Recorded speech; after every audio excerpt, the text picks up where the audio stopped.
L'Alliance des États du Sahel, à savoir le Mali, le Burkina Faso et le Niger, ont annoncé dans un communiqué conjoint dimanche 28 janvier dernier qu'ils quittaient les instances de la CEDEAO, c'est-à-dire de la Communauté économique des États d'Afrique de l'Ouest. C'est une décision forte de la part de l'Alliance qui se démarque de ses anciens partenaires de la CEDEAO et qui fait suite à des tensions très fortes tout au long des dernières années, notamment suite aux sanctions qu'a pris la CEDEAO à la suite des coups d'État militaires dans ces trois pays, sanctions qui ont fortement eu des répercussions sur les économies de ces pays, avec par extension des coûts sociaux pour les populations locales importants, dans des pays qui, je le rappelle, 40% de la population vit en dessous du seuil de pauvreté. Donc la communauté économique des États de l'Ouest, elle est constituée des 15 pays de l'Afrique de l'Ouest.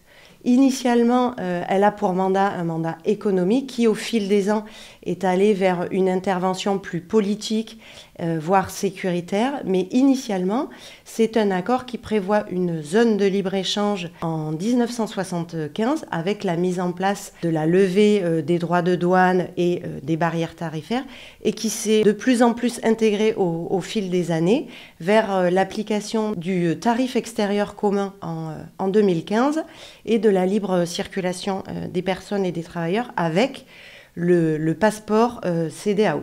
Pour bien comprendre ces enjeux, il faut savoir que coexistent au sein de la CEDEAO deux unions économiques. D'une part, l'Union économique et monétaire d'Afrique de l'Ouest avec 8 pays francophones membres de la zone franc, dont le Mali, le Burkina Faso et le Niger.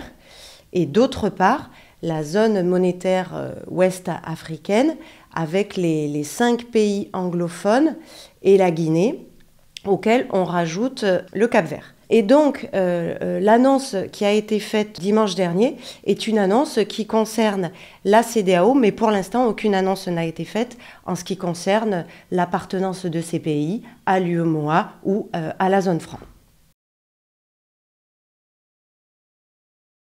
Concernant les répercussions commerciales que cette annonce pourrait avoir, on peut anticiper effectivement des conséquences négatives sur les échanges commerciaux de ces trois pays vis-à-vis du reste du monde.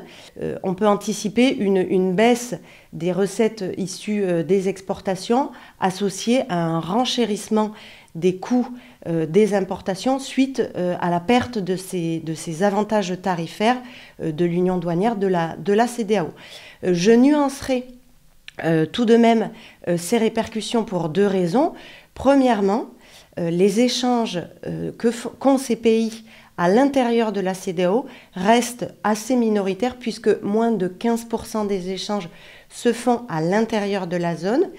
Et parmi eux, une grande majorité se font au niveau de l'UEMOA. Et donc, à ce niveau-là, l'UEMOA pourrait faire rempart puisque se maintiennent les accords avec l'UEMOA au niveau tarifaire.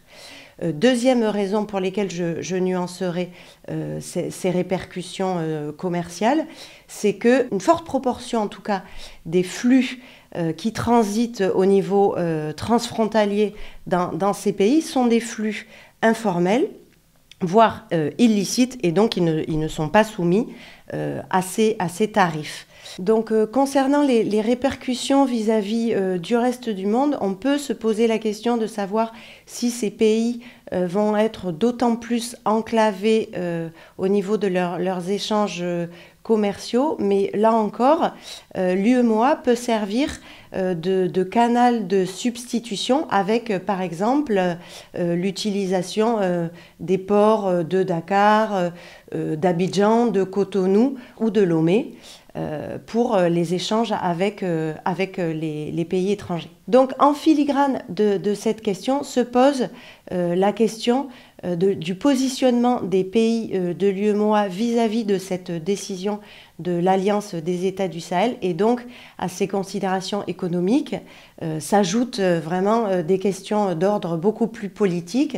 Et puis il faut également voir si les pays de l'Alliance des États du Sahel vont parvenir à nouer des nouvelles relations commerciales vis-à-vis du reste du monde.